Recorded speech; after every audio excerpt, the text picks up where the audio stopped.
नमस्कार। आप सभी का मैं सुरभि भारती हुंबल कला सुरभि में स्वागत करती हूँ।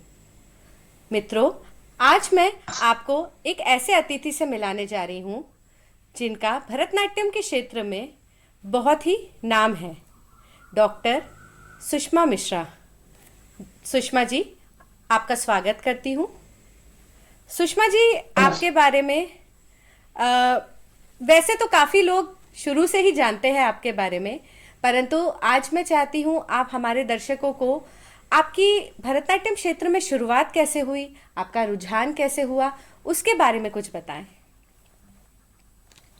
नमस्कार सुरभि जी। आपने मुझे यहाँ पर बुलाया इस मंच पर, इसके लिए बहुत धन्यवाद। और जहाँ तक मेरे नृत्य के शुरुआत की बात है, तो भरतनाट्यम से भी पहले जो मैं नृत्य करती थी, मेरा बचपन से ही नृत्य की तरफ रुझान था। ये मेरे माता जी ने ज़्यादा अच्छे से इस बात को समझा, क्योंकि मैं लगभग 3 या 4 साल की होंगी उस समय। बच्चे 3 4 साल का बच्चा काफी इनोसेंट रहा करता था। जी जी। तो तब से मैं नृत्य करती थी, और मेरा पहला नृत्य प्रदर्शन जो है वो 4 साल की उम्र में यहाँ रविंद्र भवन में हुआ था। उसके बाद लगातार मेरी नृत्य की यात्रा चलती रही। स्कूल स्कूल के बाद मैं middle school, higher secondary school, यहाँ पर मैंने काफी नृत्य किया और कॉम्पिटिशन्स में भाग लिया, पुरस्कार जीते। तो इस तरह से मेरे, और वहां पर भी मैं शास्त्रीय नृत्य ही करती थी, कथक करती थी। लेकिन फिर मैं जब कॉलेज आई, तब मुझे लगा कि हाँ, अब मुझे मेरी दिशा मिल गई। मुझे भरतनाट्यम नृत्य सीखने का अवसर मिला, और वो भी एक जिनकी मुझे जो गुरु कहना चाहिए, कि गुरु भी एक उस तरह का होना चाहिए ना, जो हमको वो शिखर तक ले जाने में हमारी जी जी मदद जी। करे। तो वो गुरु जी मुझे मिले, गुरु श्री शंकर हुंबल जी। और उन्होंने मुझे, उनसे फिर मैंने वर्ष 1977 से नृत्य की साधना भरतनाट्यम के रूप में शुरुआत करी मैंने वहां से। और फिर मैं अभी तक प्रयासरत हूँ, अभी तक मैं प्रयत्न करती रहती हूँ, अभी तक भी मैं सीख ही रही हूँ। तो ये मेरा सफर रहा है भरतनाट्यम के प्रति। जी।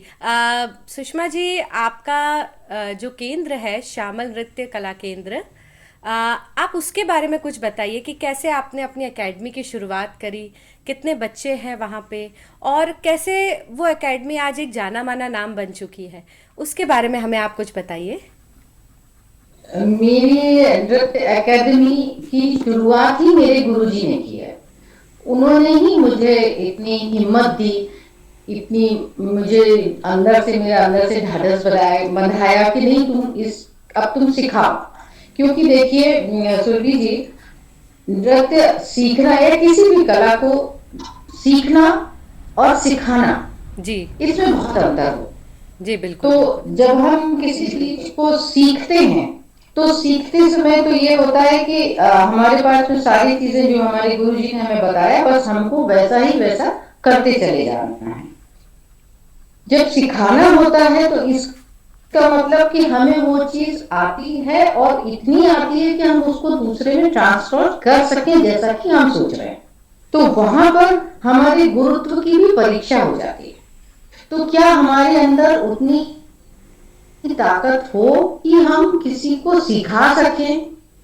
ये हिम्मत मुझे मेरे गुरुजी ने दी, क्योंकि उन्होंने मुझसे बोला, मैं तो डर रही थी कि नहीं, मैं कैसे सिखा पाऊंगी, अभी तो मैं सीख रही हूँ। हालांकि मैं उस समय एमए कर चुकी थी, कई प्रदर्शन में भाग ले चुकी थी मैं। लेकिन वो अंदर से हिम्मत जुटाना कि नहीं, मैं अब सिखा भी सकती हूँ, ये मुझे हिम्मत मेरे गुरु जी श्री शंकर हुंबल जी ने दी। और मेरी गुरु माँ श्रीमती गिरिजा हुंबल जी ने मुझे बहुत हिम्मत दी कि नहीं, तुम जाओ और अब तुम सिखाओ, और मैं हूँ तुम्हारे साथ में। जब कभी भी जैसे भी जरूरत पड़ती है, तो मैं तुम्हारी मदद करूंगा, और लेकिन तुम अब सिखाने का काम शुरू करो।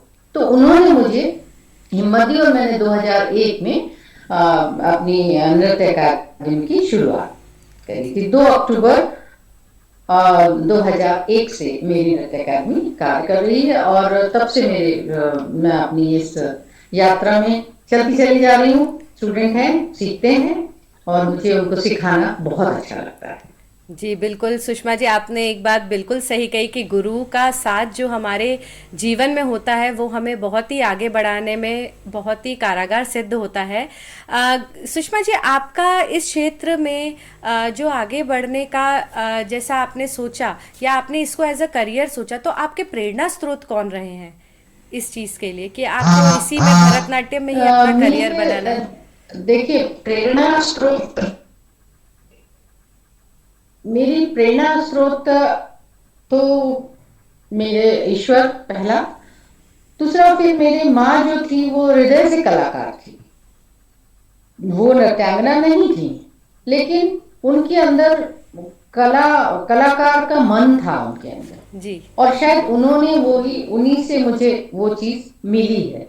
जी। फिर मेरे जो गुरुजी थे, तो मैं तो एक छोटा सा समझ लीजिए बीज थी जी। कि मुझे तो कुछ पता नहीं था कि क्या होता है, लेकिन उस बीज को फिर मेरे गुरुजी ने समझा और मुझे फिर एक जैसा एक रहता है ना कि जब हम बीज बोते हैं तो फिर उसमें जी। जी। वैसे ही खाद चाहिए, पानी चाहिए, तब वो पौधा जो है वो बढ़ता है, बनता है। हम्म। तो तब मेरे गुरुजी ने मुझे उस तरह से सिखाया, समझाया, और फिर मैं उस इसीलिए मैं सोचती हूँ कि मेरी प्रेरणा का जो स्रोत है वो मेरे गुरुजी हैं, मेरी गुरु माँ हैं, और उन्हीं से मैंने ये सब सीखा, जी। और आगे भी उन्हीं का आशीर्वाद है मेरे साथ। जी। जी बिल्कुल सुषमा जी, हम तो जानना चाहेंगे कि कुछ ऐसा किस्सा या कोई ऐसी बात जब आप जो आपके गुरुजी ने आपको कही हो, जो जिस पर आज आप आज तक जिस पे अमल कर रही हो, या जो आपके मन में रह गई हो वो बात कि मेरे गुरुजी ने मुझे ये चीज़ सिखाई है, और वही बात को आप याद कर करके आज भी कार्य कर रही हैं। तो कोई ऐसी बात जिससे शायद हमारे दर्शकों को भी कुछ सीखने मिले? हाँ, बिल्कुल, गुरुजी ने ऐसी बहुत सारी बातें, क्योंकि देखिए वो उनके पास अनुभव का एक लंबा समय था, उनके अनुभवों, उनके पास अनुभवों का पिटारा था समझिए। बहुत सारे उनके अपने एक्सपीरियंसेस थे, बहुत सारे उनके अपने अपने अनुभव थे, और उस अनुभव को वो हमें रोज ही क्लास में बांटा करते थे। उनके जो अनुभव थे वो हमें रोज सिखाया करते थे, रोज समझाया करते थे, क्योंकि उनके गुरु जो थी वो श्रीमती रुक्मिणी देवी अरुणडेल थी। जी। तो उनसे, जब वो उनके शिष्य थे, तो उन्होंने उनसे बहुत सारी चीजें सीखी थी। उन्होंने वही चीजें हमें हमें ट्रांसफर करने की कोशिश किया। उन्होंने हमें बहुत सारी, रोज रोज हमारे क्लास में लगभग रोज ही अपने नए अनुभव, अपने अनुभव, उन्होंने अपने अनुभव से क्या सीखा वो हमको हर रोज क्लास में जरूर ही बताते थे। एक किस्सा मुझे याद आता है, जैसे एक आत्मविश्वास की मैं बात करूं कि कलाकार में एक आत्मविश्वास कितना जरूरी होता है। तो ये हमारे प्रैक्टिकल एग्जाम होने वाले थे, हम कॉलेज में थे उस समय, और जब हमको पता चला कि एग्जामिनर कौन आ रहा है, तो मालूम चला कि केलूचरण महापात्र जी आ रहे हैं, जो ओडिसी के प्रकांड पंडित और जी। इतने प्रख्यात कलाकार। तो हम लोग तो उस समय बहुत डरे, उम्र होगी उस समय 18-19 साल, तो डर स्वाभाविक, इतना डर रहे थे कि हालत खराब, मतलब आ रहा है लेकिन बोलते भी बनेगा कि नहीं बनेगा, कुछ कर भी पाएंगे कि नहीं कर पाएंगे। तो आत्मविश्वास पूरा हिला हुआ, पूरा डरे हुए। तो वो समझा रहे हम लोगों को कि तुम लोग ऐसे मत डरो, ये वो, लेकिन हम लोगों को उस समय नहीं कुछ समझ में आ रहा था, बस डर ही डर। तो फिर उन्होंने हमारे उन्होंने बोला, ऐसे करो तुम सब लोग आओ और 5 मिनट मेरे पास यहाँ आके बैठो। तो अब हम लोग बैठे, सर के अपने गुरुजी के आगे बैठे। तो फिर उन्होंने बोला, देखो बेटा, मैंने तुम सब लोगों को, सारे क्लास में सब बच्चों को एक सा सिखाया है, किसी को कम या किसी को ज्यादा तो सिखाया नहीं।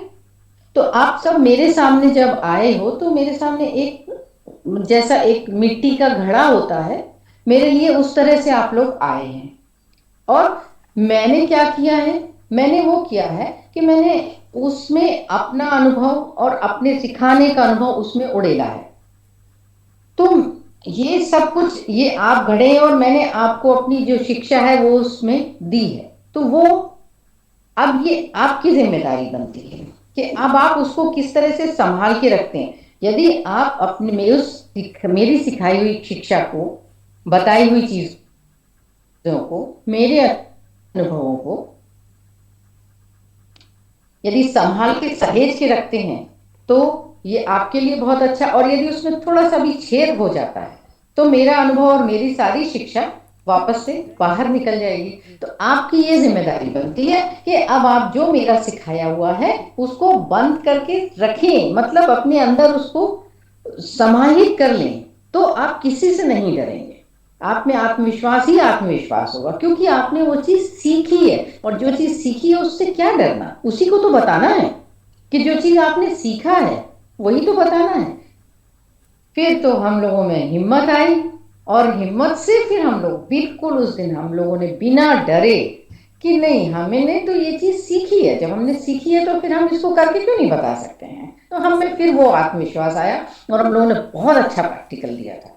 तो ऐसे इंसिडेंट उनके लगभग लगभग वो हमें रोज ही कोई ना कोई इतनी सुंदर बात कहते थे, इतनी सुंदर बात कि हमें वो जीवन में आज भी याद है और हम चाहते हैं कि वो वैसा ही रहे। कलाकार के बारे में बोला करते थे वो, कि कलाकार वो होता है जो ईश्वर के सबसे ज्यादा नजदीक होता है। क्योंकि जब आप कला किसे, चाहे वो कला किसी भी तरह, कला यानी केवल नृत्य से हाँ। संबंधित नहीं, चाहे आप पेंटिंग कर रहे हैं, नृत्य कर रहे हैं, गायन कर रहे हैं, कला तो यदि आप कलाकार हैं तो कल जब आप अपनी कला में खो जाते हैं, जिस भी कला में खो जाते हैं, तो आपका जो मन है, जो आपकी आत्मा है, वो ईश्वर में समाहित हो जाती है, क्योंकि आप फोकस्ड होते हैं उस समय अपने काम के प्रति। और यदि आपने अपना फोकस आपका हिल गया तो आप देखिए, आप नृत्य में भी कहीं गड़बड़ा जाएंगे, पेंटिंग कर रहे हैं तो भी गड़बड़ा जाएंगे, गा रहे हैं तो भी कहीं ना कहीं गड़बड़ हो जाएगा। लेकिन यदि आप अपनी चीज को बिल्कुल फोकस कर रहे हैं और उसमें पूरा आपका तादात्म्य बना हुआ है, एक बैलेंस बना हुआ है, तो आप ईश्वर के सबसे ज्यादा करीब हैं। तो इसलिए वो हमेशा कहते थे कि कलाकार ईश्वर के सबसे ज्यादा करीब होता है, उस प्रकृति के सबसे ज्यादा करीब होता है जिसने हम सबको बनाया है। जी तो बिल्कुल ऐसे बिल्कुल। बहुत सारी चीजें हैं, बताऊंगी तो शायद उतना समय नहीं हो पाएगा, लेकिन बहुत सारी चीजें हैं जो वो हमें हमेशा कहते रहते थे और बताते रहते थे। तो ऐसा ही मैं भी चाहती हूँ, और मैं भी अपने स्टूडेंट्स के साथ में, बच्चों के साथ में, या जहाँ कहीं भी मैं जाती हूँ तो इन इन सारी बातों को मैं ज़रूर कहती हूँ कि ये मेरे गुरु जी की बताई हुई सीख है। तो वो तो वट वृक्ष थे, सच पूछा जाए तो उनका अब इतना सारा, उनका इतना लंबा समय हो चुका है नृत्य यात्रा में उनका। तो देखिए उनका नहीं रहना तो उनके शरीर का ना रहना है, बाकी उनका मन, उनकी आत्मा, उनकी जो सिखाई हुई चीजें हैं, वो हम सब जितना भी उन्होंने सिखाया, वो सारे जितने उनके शिष्य हैं, तो वो आज सब उस चीज को फैला रहे हैं। तो मतलब गुरुजी मतलब एक वटवृक्ष थे, जी और अब हम सब उसकी छाया है। तो वो तो बहुत लंबा समय उनके साथ बीता है और बहुत अच्छा बीता है हम लोगों का समय, और आज भी वो हमारे साथ ही हैं, उनका आशीर्वाद हमारे साथ जी बिल्कुल बिल्कुल है। जी सुषमा जी। और उन्हीं के आशीर्वाद के कारण, जैसे कि आपने अब डॉक्टरेट की डिग्री भी अपनी पूरी कंप्लीट की है, तो उसके लिए आपको बहुत बहुत बधाइयाँ। अब आप डॉक्टर सुषमा मिश्रा हो गई हैं। मेरी मेरी डॉक्टरेट भी उन्हीं को समर्पित हाँ है। जी, हाँ जी। मेरी डॉक्टरेट भी उन्हीं को समर्पित है।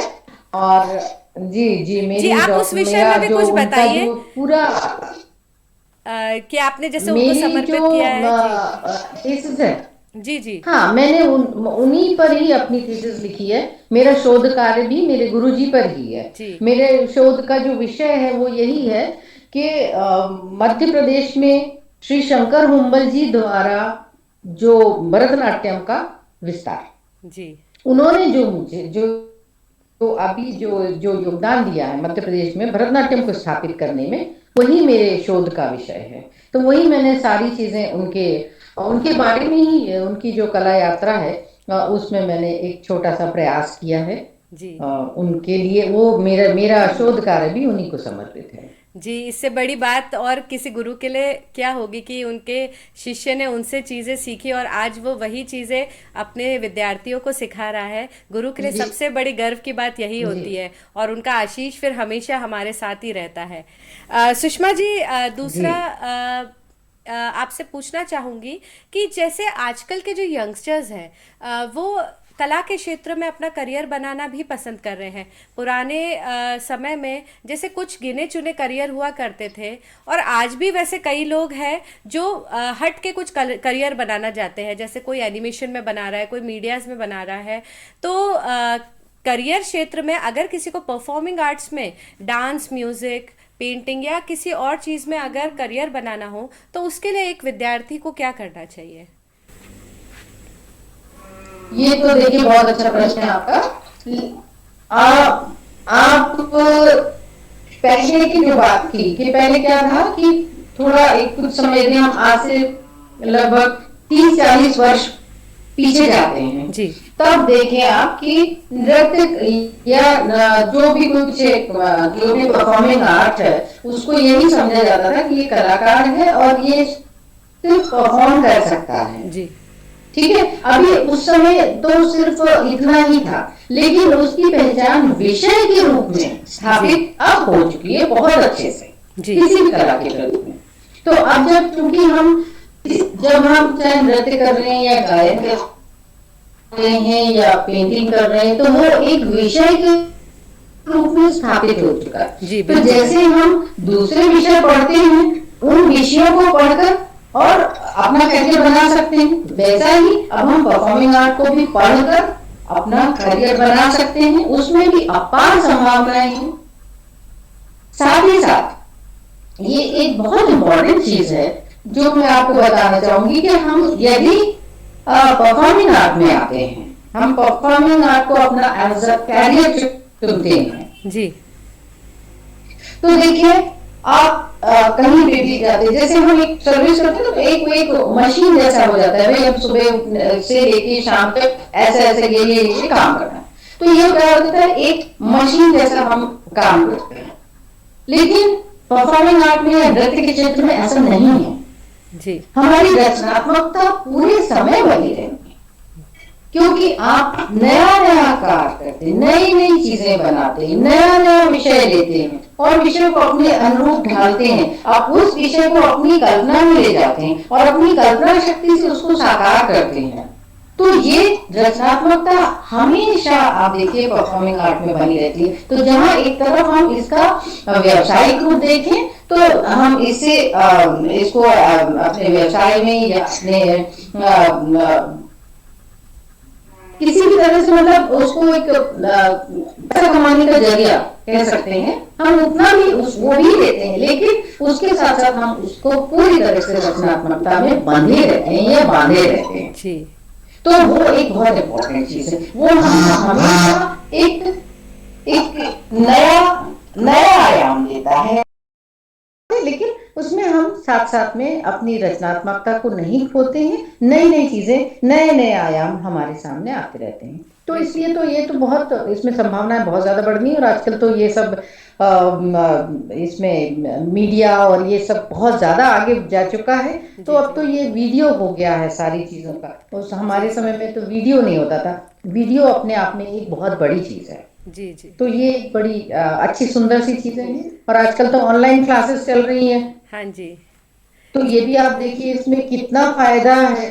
जब अभी ये कोरोना काल में जब क्लासेस नहीं चलती, तो जैसे कि है, ये बात है कि हम उतना तो नहीं अप टू द मार्क तो नहीं दे पाते हैं, फुल मार्क्स तो नहीं दे पाते हैं ऑनलाइन और ऑफलाइन में। जी। लेकिन अभी खत्म नहीं हो पाया वो। सुषमा जी, आप जैसा अभी कह रही थी कि ऑनलाइन क्लासेस के माध्यम से भी हम आजकल बच्चों को चीज़ें सिखा पा रहे हैं, तो कुछ आप उस बारे में बताइए कि ऑनलाइन क्लासेस से नृत्य सिखाने के लिए आपको क्या सुविधा मिली है, उसके बारे में कुछ बताइए। ऑनलाइन अभी कोरोना काल में चूंकि ये बंद हो गया हमारा क्लासेस वगैरह, तो सामने अभी इतना ये था तो बंद करनी पड़ी क्लासेस। लेकिन क्लास बंद करेंगे तो बच्चों की प्रैक्टिस भी, एग्जाम्स भी, ये सब भी थे, ये सारी समस्याएं। तो हम लोगों ने फिर ऑनलाइन क्लासेस लेना शुरू की। इससे हम लोगों को और हमारे बच्चों को सबको बहुत फायदा हुआ है। जी कम से कम वो एक तो चीज थ्योरी क्लासेस पूरी ले सके, हम उनको समझा सके। और जहां तक बात रही प्रैक्टिकल में, तो हाँ ये है कि प्रैक्टिकल उतना एकदम उतना अच्छा तो नहीं हो पाता, क्योंकि हमारा आई टू आई कांटेक्ट नहीं होता। जी और हम परफॉर्मिंग आर्ट में चाहते हैं कि बच्चा हमारे सामने रहे, तभी हम उसको बहुत अच्छे से जो भी चीज़ है उसको क्लियर कर सकते हैं। तो वो थोड़ा सा मुश्किल होता है, जी नहीं देख पाते हैं।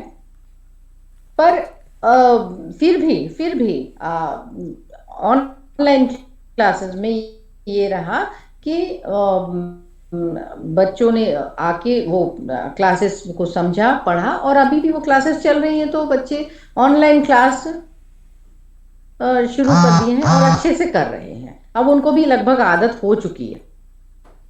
जी जी बिल्कुल बिल्कुल।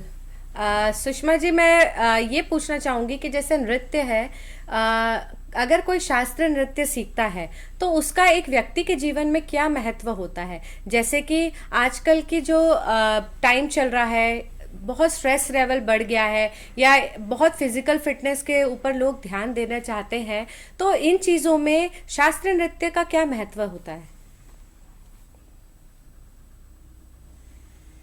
बहुत अच्छा प्रश्न है आपका। शास्त्रीय नृत्य, देखिए, नृत्य तो अपने आप में एक अलौकिक विधा है। जी तो वो भी बहुत सुंदर संरचना है। अब देखें, आप जब नृत्य करते हैं तो आपका शरीर काम कर रहा है।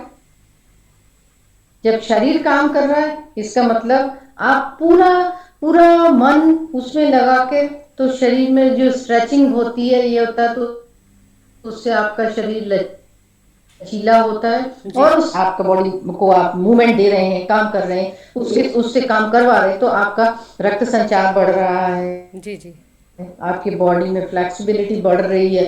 तो ये तो शारीरिक लाभ आपको होते ही होते हैं, प्लस आपका पोस्चर बहुत सुंदर बनता है।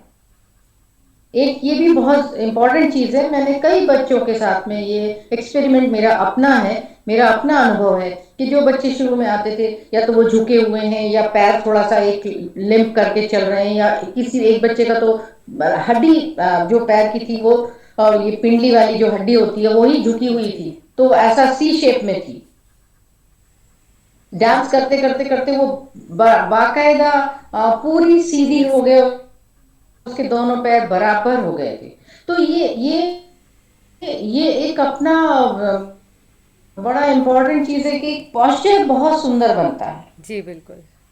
हम जब देखें आपकी, यदि कोई भी शास्त्रीय नृत्यांगना है, तो वो यदि आप 50 लोगों के ग्रुप में खड़ी हुई है, तो आप जरूर देखेंगे कि वो फोकस रहती है, वो अलग दिखाई देती है, कि उसका उसका पोस्चर अलग ही दिखता है जी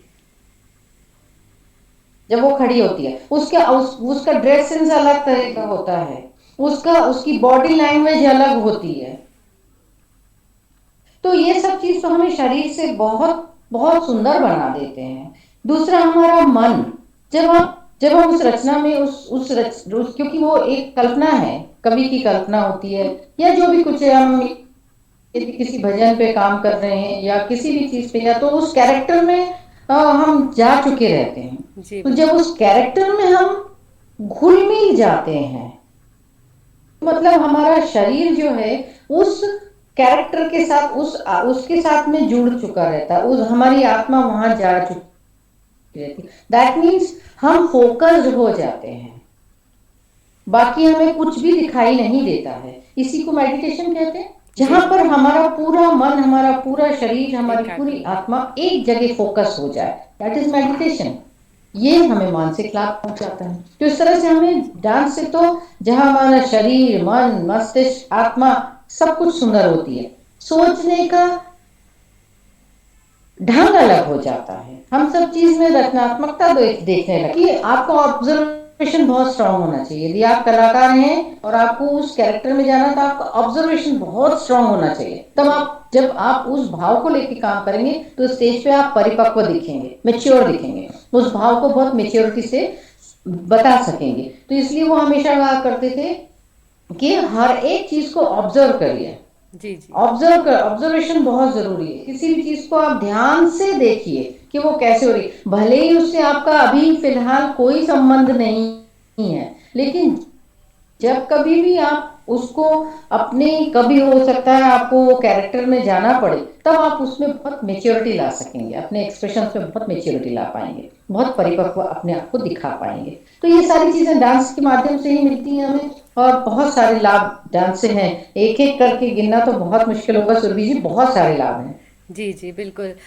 और ऐसा कहा भी जाता है कि जो इंसान किसी हॉबी से जुड़ा रहता है या उसमें कोई क्रिएटिविटी होती है तो उससे हम खुश रहने में हमें या मन शांत करने में हमें बहुत ही एक तरीके से बहुत इजी होता है।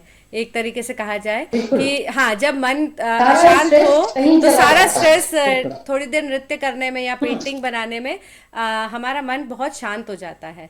और बिल्कुल। जो चीज़ हमें पसंद होती है बिल्कुल उसको करने की खुशी तो अलग ही होती है वैसे भी। अंत में मैं सही आपसे होती ये है। पूछना चाहूँगी सुषमा जी कि इन सब चीज़ों के लिए या जो भी आपका कार्य था उसमें आपको सबसे ज़्यादा सपोर्ट कहाँ से मिला या सबसे ज़्यादा सपोर्ट किसने किया? सपोर्ट, देखिए, एक बात ये आपको बताऊं सुरभि जी, कि सबसे पहला सपोर्ट तो हमारे अपने आप में होना चाहिए। सही बात है। हमें अपना आत्मविश्वास होना चाहिए बिल्कुल। कि हम क्या करना चाहते हैं। यदि आपके अंदर वो आत्मविश्वास है कि मुझे ये करना है, तब आप देखिए आपके साथ बहुत सारी, बहुत मदद आपको अपने आप मिल जाती। पहले आप अपनी मदद खुद तो कीजिए। यदि आपके अंदर वो आत्मविश्वास है, तो आप बहुत आगे जा सकते हैं। फिर आप अपने आत्मविश्वास, देखिए कई बार ऐसा होता है कि हमको बहुत नेगेटिव भी देखने को मिलती है चीजें, कि हम तो कुछ और सोच के गए थे, ऐसा नहीं हुआ। लेकिन वो भी एक अनुभव है, वो आपको आगे ले जाके कहीं ना कहीं उस, वो एक लेसन है आपके लिए, वो एक सीढ़ी है जो आपको चढ़ने, ऊपर चढ़ने के लिए मदद करती है। तो इस तरह से आप देखें कि आत्मविश्वास पहले आप अपने आप में जगाएं, और उसके बाद फिर गुरु के में ईश्वर प्रति पूरी आस्था रखें, और एक समर्पण भाव से सीखने की कोशिश करें। जब तक आप में समर्पण भाव नहीं होगा, आप नहीं सीख सकेंगे कुछ भी।